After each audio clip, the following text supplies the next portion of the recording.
You know what? When you actually have to get checked in whatever way where you actually have to take your out, it's a very interesting experience. Because you're being told professionally to strip. Yeah. When you know you're going to go in for something like that, you think, I hope I don't get a boner. I really hope I always don't. think Then that. they hold your balls with 2 fingers. That just disables your You won't even think about it in any sexy way. If you lift my like that, I can't get horny, man. Impossible.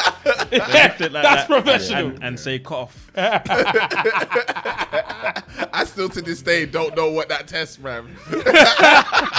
They need to feel your balls jump just a little bit.